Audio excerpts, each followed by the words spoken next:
Hi, kitty cats. I am Amethysta Herrick, your hostess for the Purplepaw, a weekly discussion from your friends down here at the Purplepaw clan, exploring the intersection of identity and gender, sexuality and intimacy, and community and spirituality. This content right here is being brought to you by supporters of the Purplepaw clan. If you are already a supporter, let me just thank you for your ongoing support. You know pretty dang well that subscribers not only receive new content directly to their email inboxes as soon as it publishes, but are also able to interact with every contributor directly, which includes me. And if you don't want to interact with me, I'm not going to be able to explain what exactly is wrong with you. So, if you would like to support shows just like this one, as well as the other podcasts, videos, and written articles by our contributors, I hope you will consider subscribing using the links you're going to find down there in the show notes. I am very honored and excited to be talking with my guest today, Dr. Stacy Friedman. Hello, Stacy. Hello, how are you? I am doing great. I liked, so just so everybody knows, I appeared on Stacy's podcast and now she's appearing on mine. We're doing, it's a podcast swap kind of thing because look at how purple we are. I mean, it was like a moral imperative when it came down to it. Hello. Yeah. Dr. Stacy is a clinical sexologist and a certified sex coach, also the hostess of the Purple Passion Project. I think was exactly why I reached out, because I was like, ooh, purple? Anything purple. Right. Her work is focused on helping clients create more connected and satisfying intimate lives, which is kind of fun. What did we talk about? Ooh, we talked about orgasms and stuff, yeah, after transition. Mm-hmm. All right, well, I love starting off with sort of an origin type story, especially since I would, if you were going to be a superhero, I think I would call you the Purple Avenger. Would that work? Do you think? Sounds good to me. Well, actually, I prefer the Purple Dominatrix. Oh, that's... Because I have a purple sports car, and we call it the Dominatrix. Do you really? I do. Oh, come on. Mm-hmm. Wow. Hey, I'm gonna have to come back. I got to stick with the brand. It's working. I was, quick story. I was trying to get purple a wrap. Of course, I drive a Prius. Slightly less than a sports car, But I was trying to get a purple wrap because it was the same thing. I'm like, well, I got to stay on brand. Mm-hmm. I've got to get the. Anyway, let's move on. It's like a 2010 Prius. I'm starting to feel somewhat frumpy next to you, for what it's worth. Hey, if it's purple, it's all good. All right, let's talk about how this all began. There's something earlier in life that interested you in helping people develop intimacy, build and create their own intimacy, or improve their intimacy. What was that? What got you so interested in any of this to begin with? I just liked sex. No, but basically, fair question. When I was younger, I was the person that everyone came to talk about sex, intimacy, relationships. I'm not really sure why. I think that I was non-judgmental. People felt safe, and I think that's one of the most important things when you're talking with someone about something so intimate is the safety. Yeah. Yeah. And I think that was just something that people came to and felt comfortable with. And, I always had good, healthy conversations about sex. I was always very flirtatious and open-minded. And I think that people just were drawn to, how does she do that? Or how is she able to feel so comfortable around it? And would just ask me questions. They used to joke around and call me Dr. Ruth, when I was in high school. And, it just turned into a passion of mine as I got older. Wow. And that's what brought me into, the work I do. Yeah. I used to love Dr. Ruth, by the way. I think we all did. Yeah.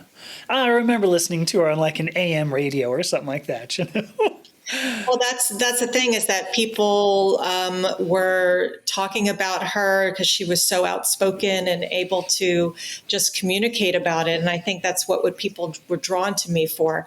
And when I got older, I mean, there's a whole story to it. So long story short is I wound up getting married. I got into, I was an ultrasound technologist. So I learned a lot about how the body works. And then I wound up trying to have kids of my own and struggled after childbirth with pain, painful sex. And I was also doing the adult romance party, so I was very comfortable with toys and all that through the whole thing. And that's how I was able to stay home with kids.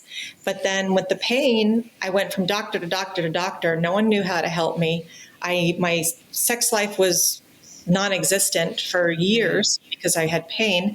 And I said, you know what? There's got to be someone else other than an 80-year-old sex therapist man, who was helping me and my husband and I. And I said, you know what? We need to have more people out there that are able to help others. And that's kind of what actually pushed me to go into the field. Wow. Okay. Because I know I saw, so it's a PhD in human sexuality, I believe is the. Yeah, it's a doctorate in human sexuality. I got at Institute of Advanced Study for Human Sexuality, and then I have the certification for the coaching. And then I also have the background as an ultrasound technologist for 26 years. So that gives me a lot of the medical aspect that a lot of people may not have. Yeah. I find that fascinating. So I got to tell you too, I didn't know that there were dedicated colleges about sexuality. What do you learn there, I guess, is my question. Well, I felt like through all the years, because I've been doing the toy parties for 26 years, and, the last probably 10 years, I've slowed down and been focusing more on my practice, but I still sell toys. And I wanted to do the coaching program. So I went into the coaching program, which is actually Sex Coach University. And that's kind of like a master's equivalent.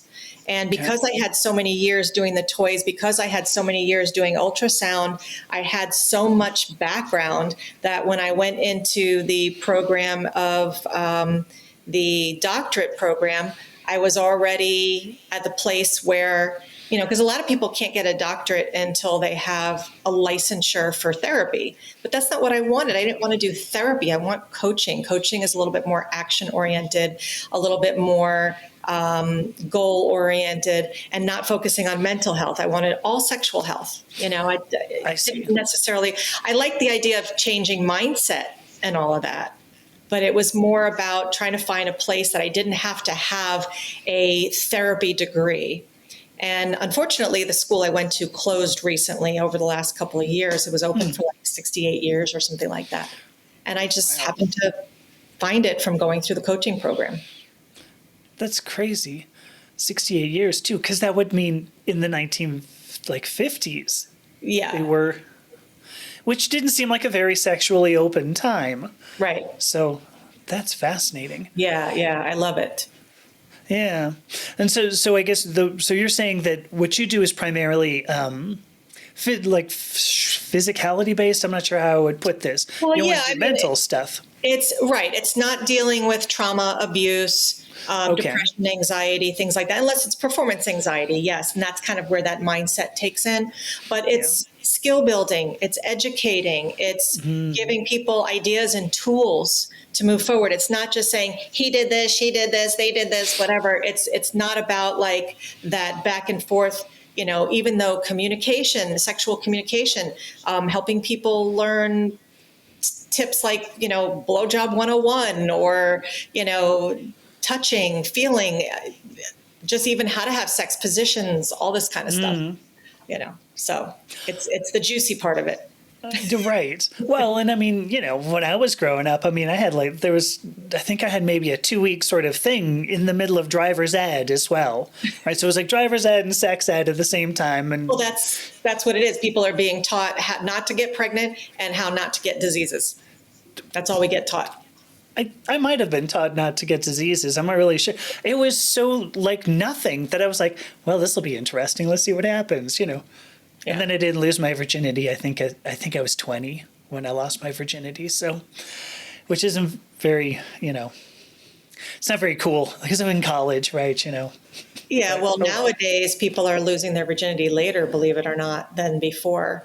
I was 16, but I think that nowadays people are a little bit less sexual in a way. Oh, interesting. Yeah, they're just a little bit more. I don't know if it's like I feel like sometimes we go backwards a little bit and then we have to go forwards and then we go backwards a little. So I feel like some of the people I'm talking to are getting started a little later.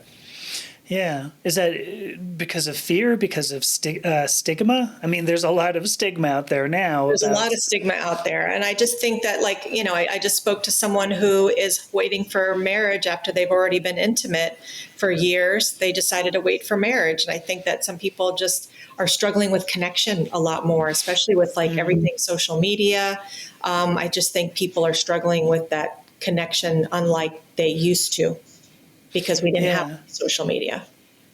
Yeah. Right. We had no choice but actually to talk to somebody. What's that like?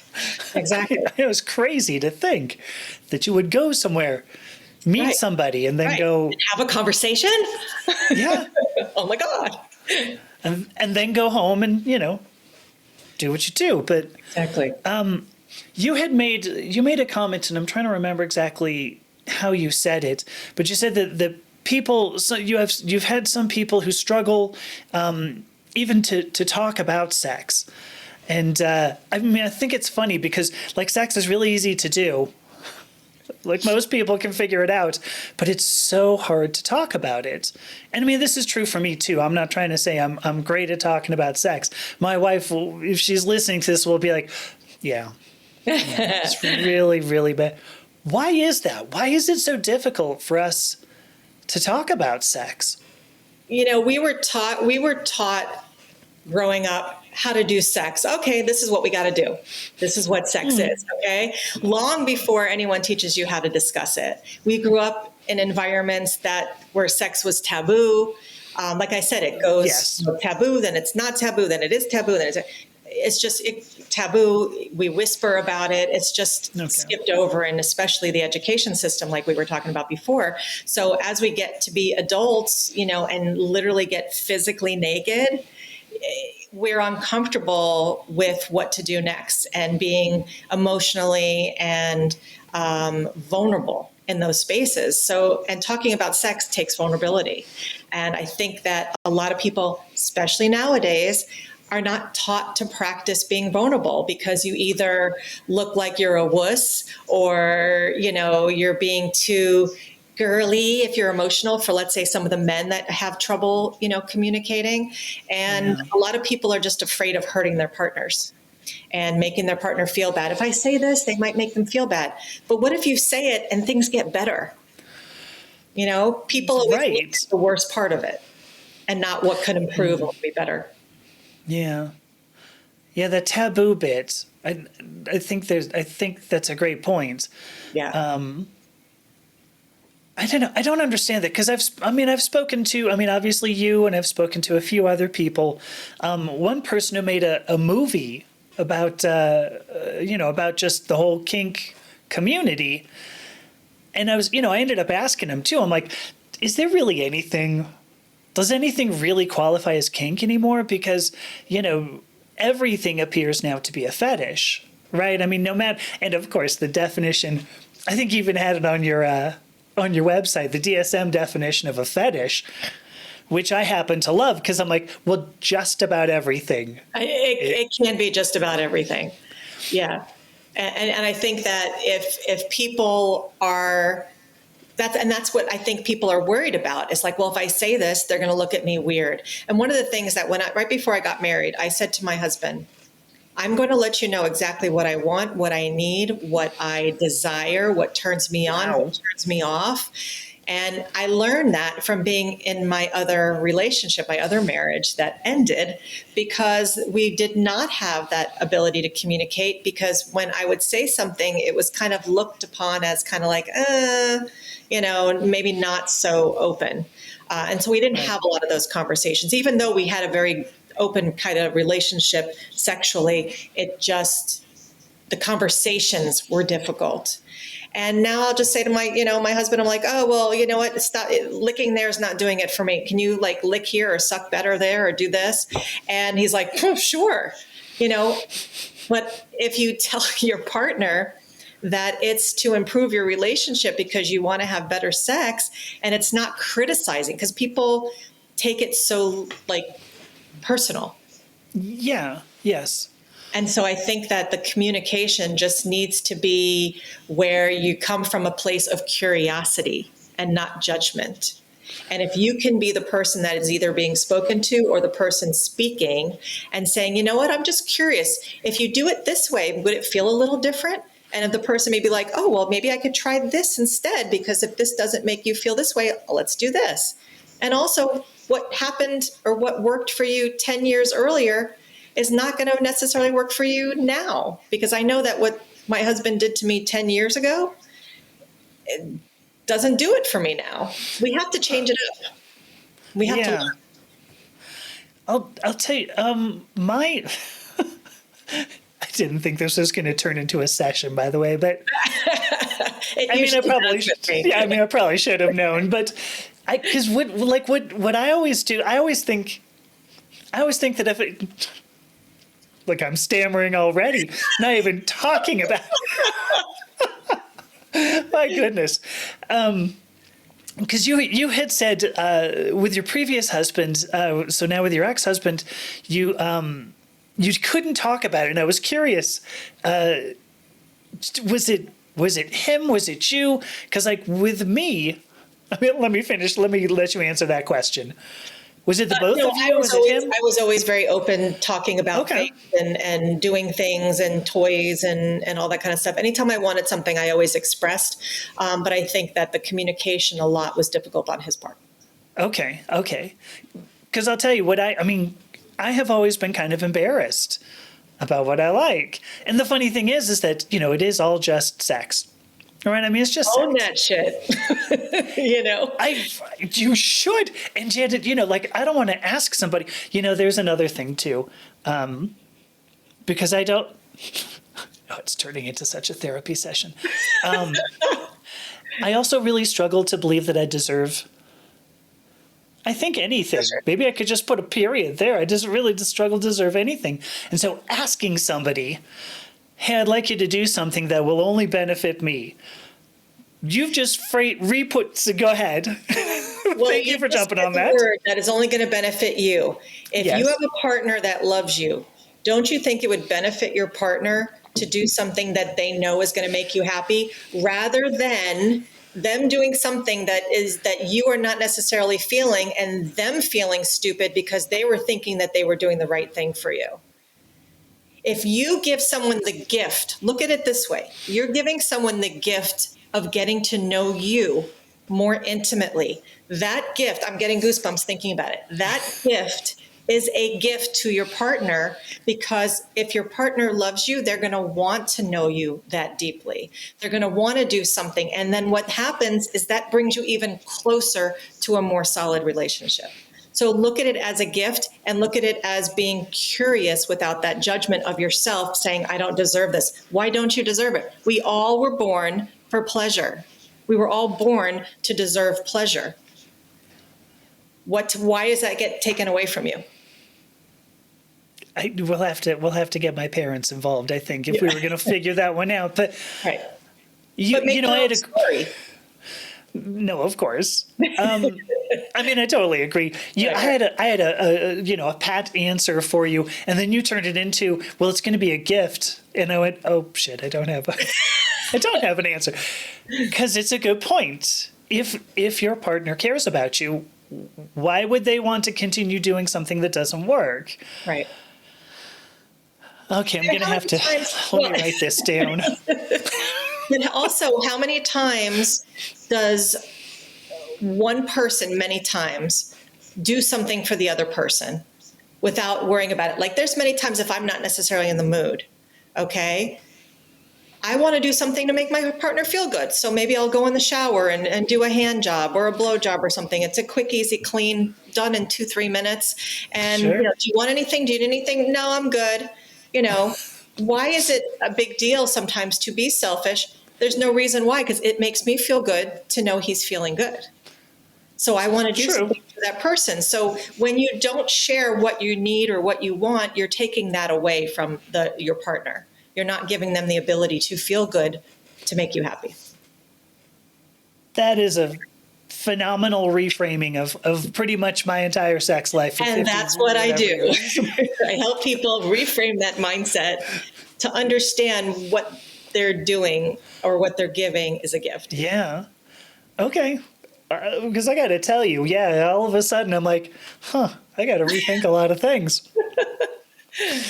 I'm going to have a long journaling session, at the end of today or something. But I'm curious now. Now I'm thinking about this because, do you think there are? I don't want to use the words right and wrong, but I'm going to use them. Are there ways that you can approach intimacy that maybe it's a healthy and unhealthy ways? I mean, I don't want to say right or wrong, but can you approach like an intimate relationship and have it not be? I don't know how I'm saying this. Are there good and bad ways to approach intimacy, right and wrong, healthy and unhealthy? Yeah, I mean, like you said, there's not really a right or wrong. I think it depends a lot on who you're with and what you're comfortable with. I mean, there's no single right way that works for everybody, but there's definitely healthy ways. It works best when you're focusing on the communication. Consent is very important, even in a relationship. Consent is still important. And just like I said before about curiosity, I think that is the number one thing when it comes to approaching intimacy, because people a lot of times come from judgment, whether it be of themselves or others. And when you are coming from curiosity, you're able to be honest, you're able to explore. And I think that's a big thing, is that intimacy is about exploration and, feeling what feels good emotionally, physically. If you're doing that, then you're doing it right. Problems usually come from, assuming what the other person might feel or think, such as, well, if I tell them how I feel, they might think that I'm being selfish. That's where a problem could occur. And also avoiding a conversation altogether. So that's why it's so important to have that communication, that curiosity, and don't assume. Okay, good points. There was something I either saw a podcast or read on your website that because now if we're going to talk being selfishness, if we're going to talk about being selfish, because I know that you've worked with people who are starting to figure out their sexuality, because we get these, everything's taboo. We've already talked, everything's taboo. Right. And if you go, well, I really am gay, I really am a lesbian, I really am bisexual, I really do want something pansexual I want to use now. Right. I want to try something else. Yeah. So if you, I can see somebody who goes, well, I married a woman, but it turns out I'm a gay man, or vice versa. How do you approach that? Because that would seem, I don't know, that would seem selfish, wouldn't it? That you go, listen, I'm not attracted to you anymore because I'd rather have my same sex. Right. How do you handle that? I mean, when you say it's selfish, certain things may be so-called selfish, such as I'm not attracted to you anymore. I'm attracted to this sex or this gender or whatever it is. But if anything, if you decide to move on or give that person the ability to find something that actually matches what's important to them, I feel that could be almost less selfish, because you're giving them an opportunity. And listen, when I was in my first marriage, I was not able to love my partner the way that they needed to be loved. Okay. And I felt like he wasn't able to love me. But because we are so into the society about, how important it is to stay married and to not break up a family, and which I totally agree with. But it was very selfish of me to stay in a space where I wasn't giving that person the love and the need that they had for a marriage, and he wasn't giving it to me. And so once we decided to be selfish, he found a love and I found a love, and also when it comes to like identity and gender, I think that a lot of people learn certain roles about what men or women are supposed to do in intimate situations. But when we actually peel back that onion and we say, okay, well, real intimacy is really about authenticity. Okay, so until we can be authentic with ourselves and connect as an individual and not just a gender, male, female, whatever we are, that's when we're really going to find the intimacy and not be selfish. Another beautiful reframing. Yeah, it's just really being able to show up as your full self. And once you can do that, that is the most selfless thing that you can do for yourself and your partner. It's not about female or male energy. It's about who are you? And once you can give that to somebody else, then that's the most unselfish thing you can do. I like that. I may have to sit with that for a moment. That was... Thank you for that. Yeah, I truly believe that. Well, especially when we look at, we have gender roles, ridiculous gender roles, specifically in Western society. The woman's always got to be giving, the man's always got to be taking. I don't know if I'm going to have a question on this, or it was probably just going to turn into a rant more than anything, but have you had to help somebody through that sort of thing to go, well, listen, this is not this gender role. If that's not who you are, just run with that. Go ahead. Yeah. I mean, one of my specialties is working with the LGBT population and, helping the transgender community with their journeys. And one of the things that I find is that a lot of the stigma or a lot of the so-called taboo, whatever, it comes from cultural and religious conditioning. And it makes sex shameful instead of just being natural. And for generations, people are taught to hide their desire. They're especially like women and LGBT folks. The good news is that these conversations, these podcasts, these connections are helping people actually maybe change their mindset a little bit or be more accepting. So the more that we talk about it openly without shame, I think that the more that we can normalize the importance of just being who we are and just for overall health and wellness. I think that helps. But yeah, I mean, a lot comes from the culture and religious backgrounds, and it's just hard to necessarily get past that unless you're open to it. It is, though, I mean, we don't have to look very far in the United States to find, rape essentially completely normalized. Yeah. So I don't know. And this is a gender role, right? This is not something this isn't something that so there are laws against rape, obviously. Right. And yet, then we go, well, I don't know, this is a rich white man. Was she asking for it? What was she wearing? Yeah, people are being questioned, and it's not Yeah. Listen, there should always be hopefully proof, because there are people that are not good people that do it both ways. Men do it to women, women may do it to men, whatever. Mm-hmm. But I think that, like you said, there's so much being normalized now that should not be. And even just like the gender roles, there's a lot of, I work with a lot of couples where the man is really big out there actively, like a doctor, a big shot lawyer, or a police officer, firefighter. Okay, so their gender role is big masculine energy, taking care of the wife at home. But then if they want to come home and they want someone to nurture and care, and maybe give them the softness that they don't get outside in the real world, a lot of times they're looked down upon as sissies. Or I had one lady in my office say, "Oh, just be a man." And I'm like, don't ever say that. What does that even mean? He is being a man. He's being himself. And whether it's being emotional or sensitive, it may not fit the so-called social look of things, but he's being someone that is genuine, that is authentic, loving, and caring. Let him. Yeah. I really struggle to believe that some of the culture that we have out there now is actually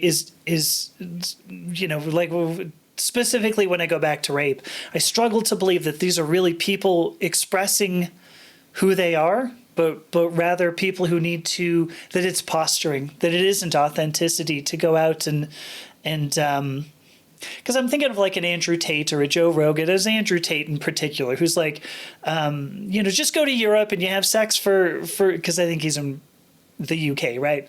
So just go to Europe, go have sex for a week and then come back, right? Passport bros. That's what he called it. Passport bros.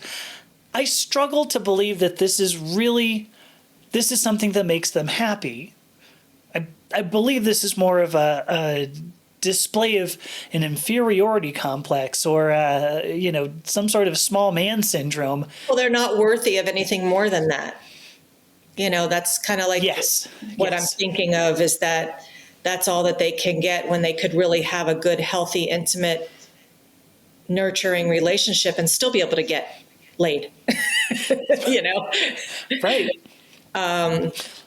It's difficult. And that's one of the reasons why I actually did a podcast interview, which it's not out yet, but spoke with someone who talks about how that's why the men's prison system is so full of violent criminals that are men, because we are not teaching them to be able to be open and share a lot of their emotional sensitivities because of gender roles and because of society. And so all this built up, they feel like this is the only way for them to release that frustration of not having a space or a place to just be nurturing and compassionate and sensitive. I found that interesting, but that goes totally what we're talking about with the gender roles. And the other way around as well, that if they feel they can't be nurturing and compassionate, but then also they don't deserve their own nurturing or compassion, right? So they wouldn't want somebody who took care of them. They need somebody they can conquer, I think is the word I would use there. Right. So anyway, I find it deplorable, and I think I hear you.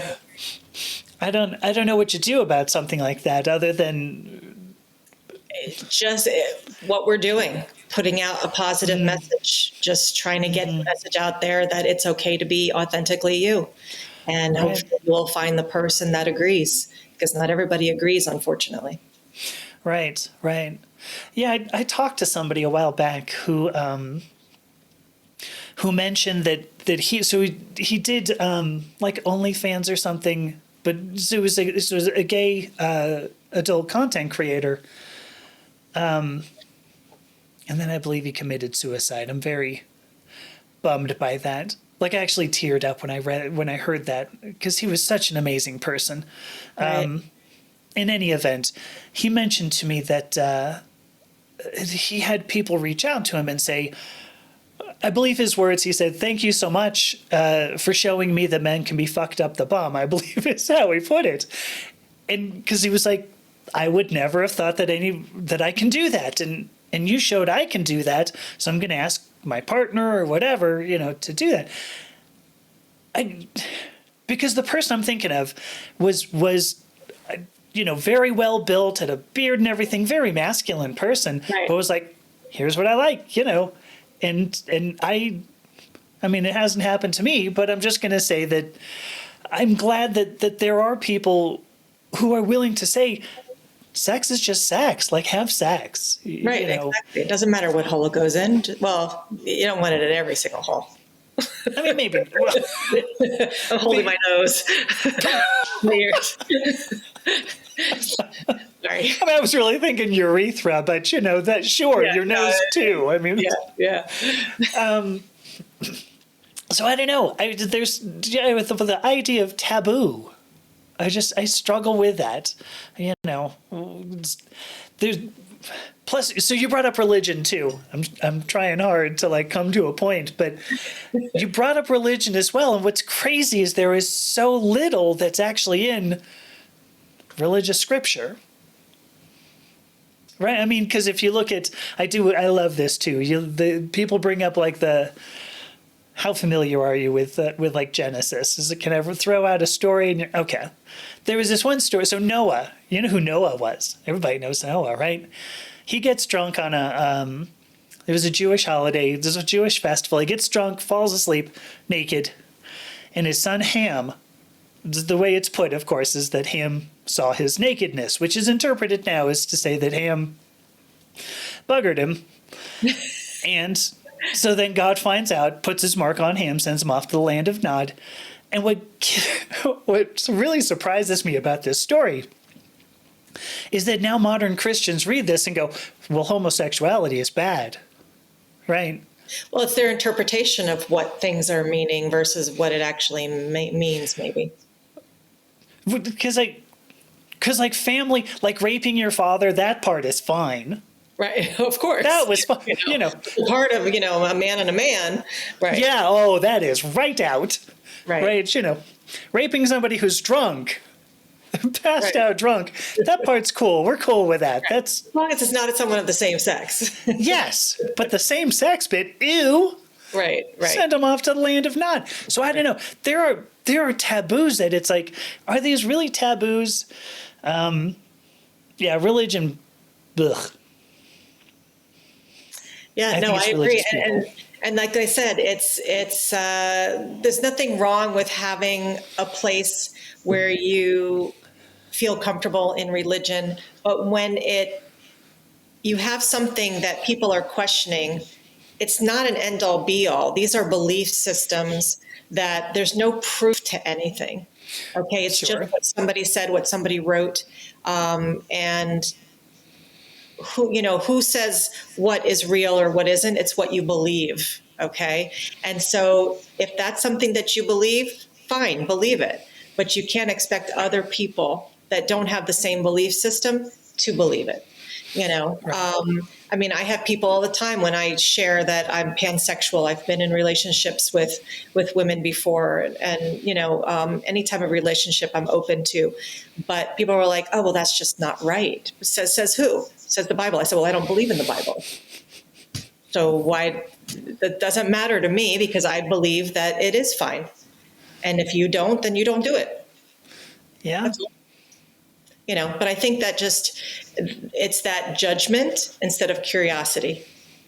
And yes. I just look at it as, when did you know you were heterosexual? Oh, I just knew. I said, okay, thank you. Just answered my question. It's a great, but that's natural, right? That's supposed to be the right way.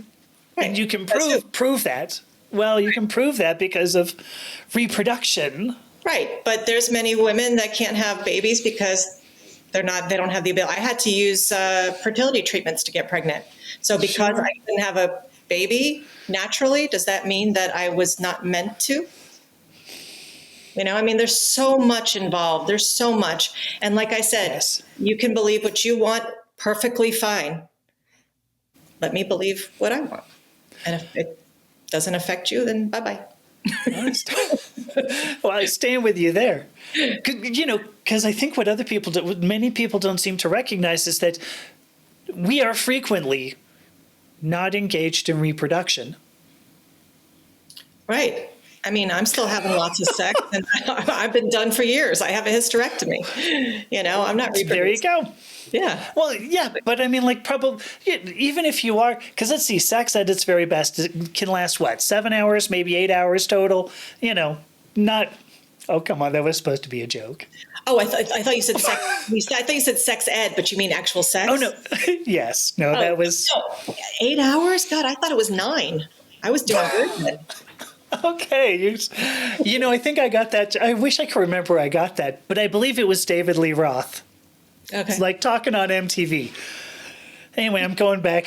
Sorry, let me rescind that joke there. What the hell was I going to say? Oh, yeah. We don't, for the most part, we spend, maybe have sex, even if you were having sex once a day, like still most of your day is you're either sleeping or working, doing something else, I mean, like, I don't know why we would want to eating. Sure, you could be eating. I suppose that's important. But we're going to base our entire society on one act that we do, once a year. That seems, if you're actually reproducing, I meant, it seems foolish, but. Yeah. Listen, I don't want to take away from anyone's religious thoughts, religious values, Agreed. But I do know that when I work with people, I would probably say about 80 to 90% of people that come to me that are religious are having issues because they can't get past that religion mindset. And also certain things that when they're in such an extreme religion, they're not able to have a healthy relationship, where religion, I would assume, is to help bring marriages and people together and keep people committed. But if you have I worked with someone that had painful sex, and I said to go, well, instead of having intercourse, why don't you do something else where you can maybe get them off with your hand, or maybe using a toy, or maybe they can use a toy on you because, the sex is painful. Well, women are allowed to have the orgasm, but men are not, because they can't expel their seed except inside. So she's been putting herself through the torture of having sex with pain and wondering why she doesn't want to have sex. Mm-hmm. And I'm like, because you have pain. I said, so if you have a religion that is teaching you to put through someone with pain, how is that love? How is that something that's positive? Mm-hmm. And so, if anything, reframe it and say, you know what, even though my religion might say this, I have a medical issue. How can I work around it where I'm still loving my partner, and you're still in a monogamous relationship, and you're still having successful relations? Right. Sometimes you have to kind of look at reality and not be so focused on what you can or can't do according to what religion says. That's the only thing that I think about the religion. Keep what your religion is. I'm not telling anybody to not. But sometimes if it's not working for your marriage, make your marriage work. Perfect. Very true. Incidentally, I believe another story from Genesis. There's a person named Onan, Onan. And for what it's worth, I believe the King James translation is that Onan also got a mark put on him and sent off to the land of Nod, if I remember correctly. The quote is, for spilling his seed on the ground. So, what you can do is just go, well, as long as it doesn't get on the ground, you may be okay. As long as it stays on the chest or in the face or, the rest of the body, you're okay. A sheet? But who the hell cares? Right.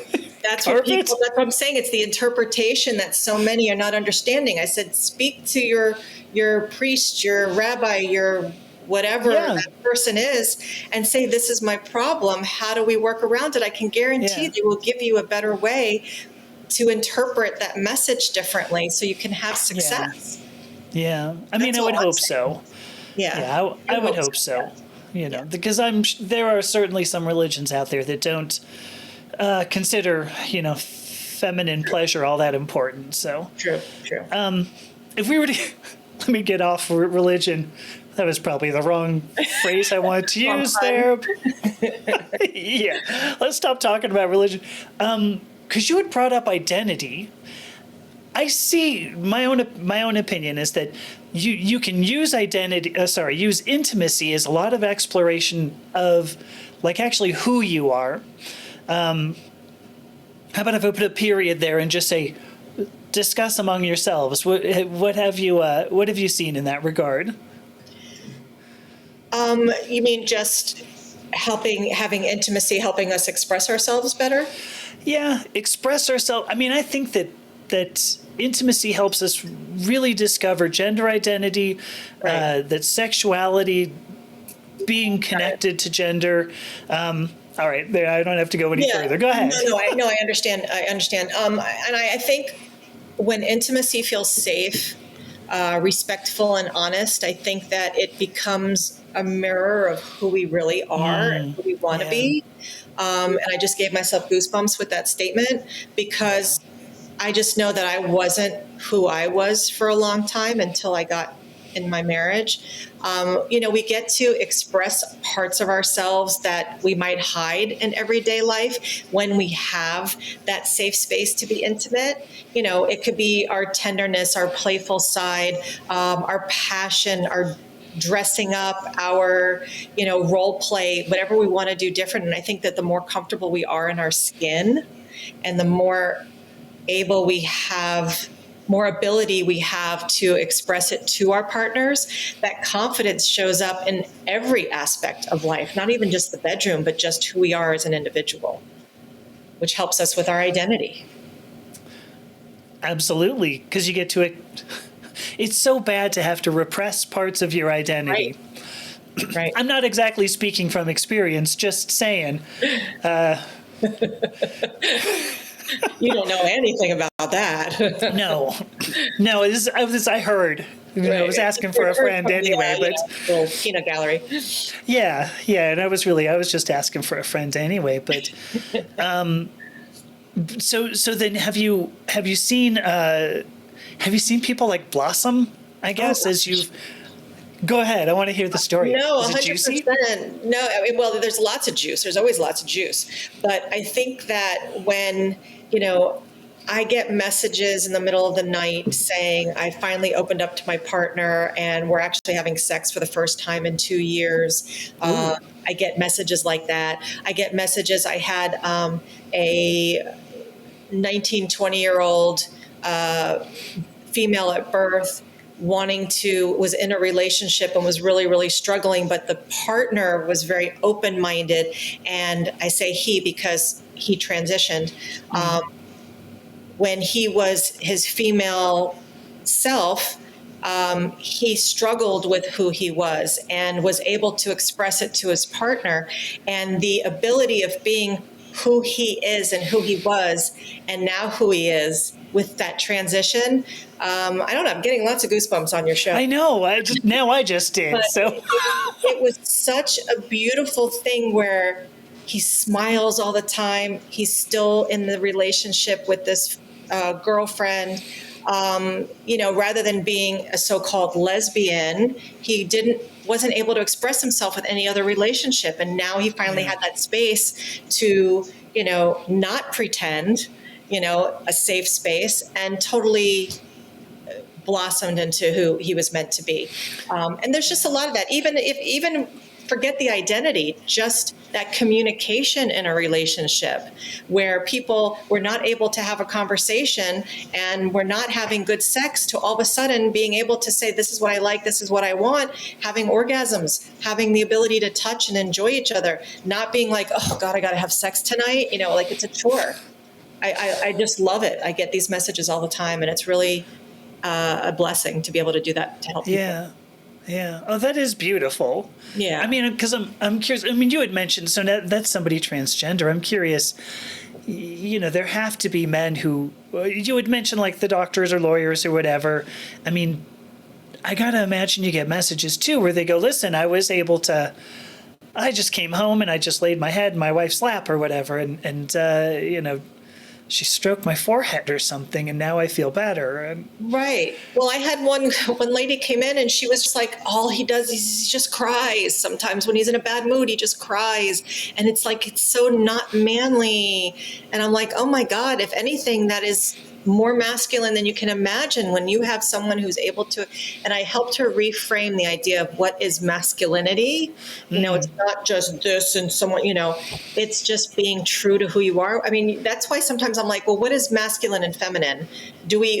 Why do we even have that? How about just human?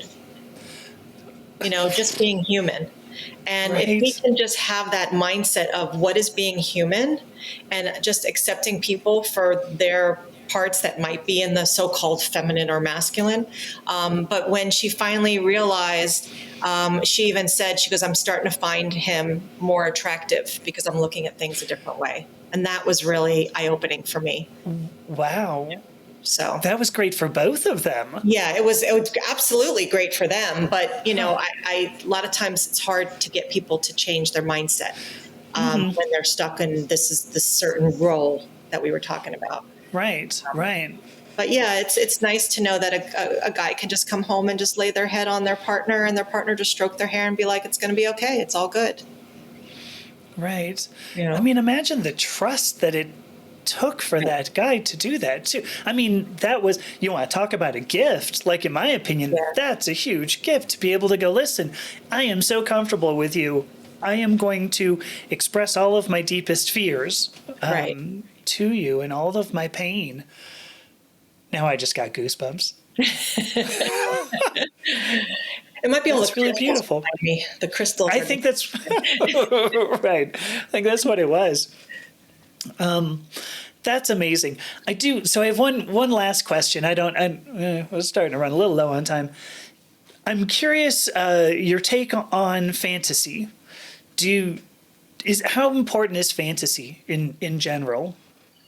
I don't think necessarily fantasy is required. It's not something that you have to have, but I do believe that fantasy can help enhance connection.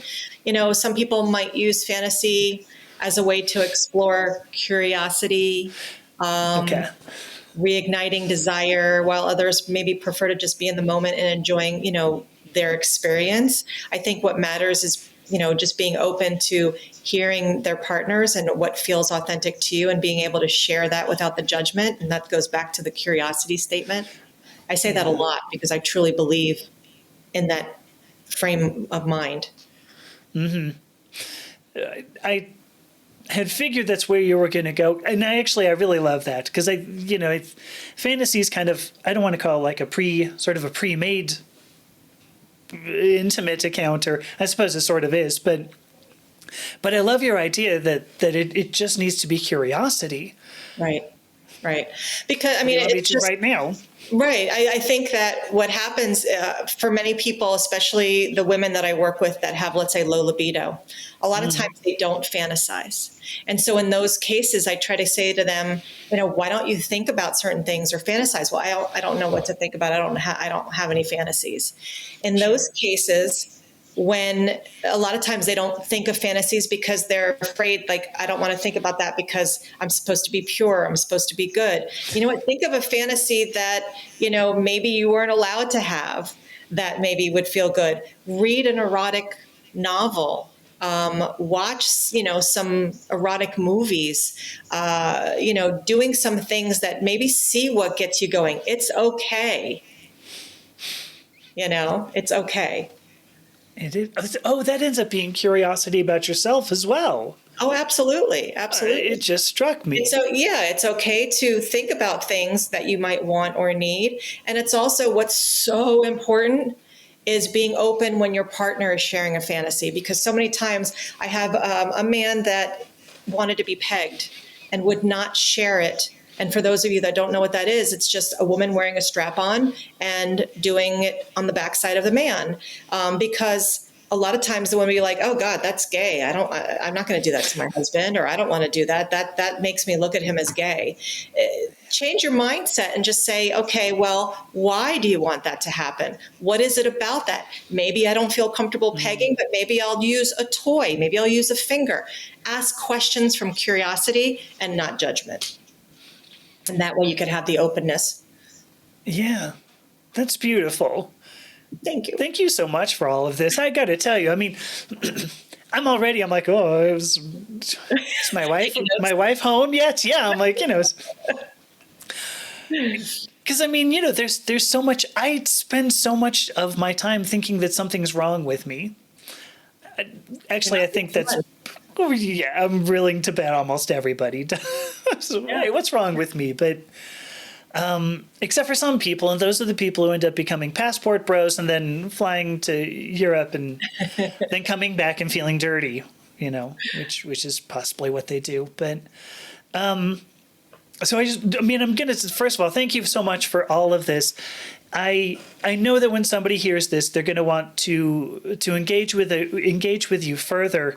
Can you tell us, how do we find Dr. Stacy Friedman on the internet? I think there's the All question. you got to do is look up Dr. Stacy Friedman. You will find me everywhere. Just make sure you don't put an E in my first name, Stacy. Okay. Yeah, I'm on all of the social media. I do live TikToks. My website is drstacyfriedman.com. I'm on Instagram, Facebook, all over. I have women and men's group on Facebook that are specifically to help support different needs, different things. And I do offer complimentary 15-minute consults as well. And on my website, if someone goes on to drstacyfriedman.com, I do have a little freebie on there also if you register for the newsletter and the freebie. And you can find me anywhere. That's awesome. I wanted to say my podcast, you could still look up Dr. Stacy Friedman on the podcast platforms, but it is called Purple Passion, because sex is all about passion, and Project, so Purple Passion Project. Did you, out of curiosity, did you do that because of the P's as well? Hey, for the alliteration? There's a lot of things that you can put a P in for, yeah. That was my innocent version. And you can also look up my episode that we just had with Amethysta at, was it episode 15, I think it was, or 13. Okay. I don't know. Ooh, I hope it was 13. It might have been 13. No, I'm sorry. It was 15, I think. Sorry. Okay. No, it's fine. I mean, it just would have been very Addams Family sort of thing, episode 13. But yeah. I love alliterations with P's. Yeah. And so in part I saw it was like, Purple Passion Project. I was like, this is great. Bunch of P alliteration. Yeah. Well, look at you. You got the Purplepaw clan. The PP. Yes. Right. Purplepaw is one. So yeah. Yeah. Because I had Purplepaw Publications initially, and we switched it over to to something else. But it was all for the alliteration, the P alliteration. PPP. Is that alliteration? Yeah. See? Mm-hmm. All right.